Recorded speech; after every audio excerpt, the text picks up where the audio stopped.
ಯೂಟ್ಯೂಬಲ್ಲಿ ಆಗಿರ್ಬೋದು ಅಥವಾ ಹೊರಗಡೆ ಜನರು ಸಿಕ್ಕಾಗಿರ್ಬೋದು, ನಿಮ್ಗೆ ಕೇಳುವಂತ ಪ್ರಶ್ನೆಗಳು ಯಾವ್ದು? ಓವರ್ ಆಲ್ ಆಗಿ ಯಾವ್ದು ಕೇಳ್ತಾರೆ, ಜಾಸ್ತಿ ಕೇಳ್ತಾರೆ? ಅದೇ ನನ್ನ ಫ್ಯಾಮಿಲಿ ಹೆಂಗಿದ್ದಾರೆ, ಎಲ್ಲಿದ್ದಾರೆ, ಅವ್ರು ಬಂದಿಲ್ವಾ, ಅದಿರುತ್ತೆ. ಅದು ಬಿಟ್ಟರೆ ನಮ್ಮ ಬ್ಲಾಗ್ಸ್ ಬಗ್ಗೆ ಕೇಳ್ತಾರೆ ಅಷ್ಟೇ.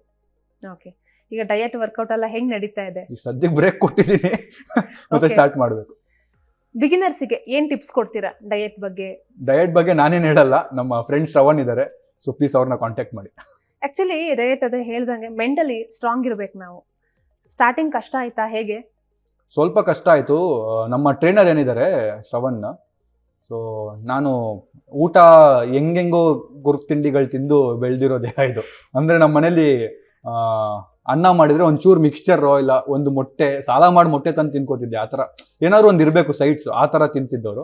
ಸೊ ಸಡನ್ನಾಗಿ ಎಲ್ಲ ಕಟ್ ಆಗೋಯ್ತು. ನಾನು ಲೀನ್ ಬಾಡಿ ಮಾಡಬೇಕಾಗಿರೋದು ಕಟ್ ಮಾಡಬೇಕಿತ್ತು, ತುಂಬ ಊಟ ತಿನ್ನಂಗಿರಲಿಲ್ಲ. ಶ್ರವಣ್ ತುಂಬ ಫಾಲೋ ಅಪ್ ಮಾಡಿದ್ರು ನನ್ನ ಫ್ರೆಂಡು, ಕೈಯೆಲ್ಲ ಮುಗಿದು ನನಗೆ ವಿಡಿಯೋ ಕಾಲ್ ಎಲ್ಲ ಮಾಡಿ ಪ್ಲೀಸ್ ಬ್ರೋ ಅಂದಾಗೆಲ್ಲ ಕರೆಕ್ಟ್ ಬ್ರೋ, ನಿಮಗೋಸ್ಕರ ಮಾಡ್ತೀನಿ ಅಂತ ಮಾಡಿರೋ ದಿನಗಳಿವೆ.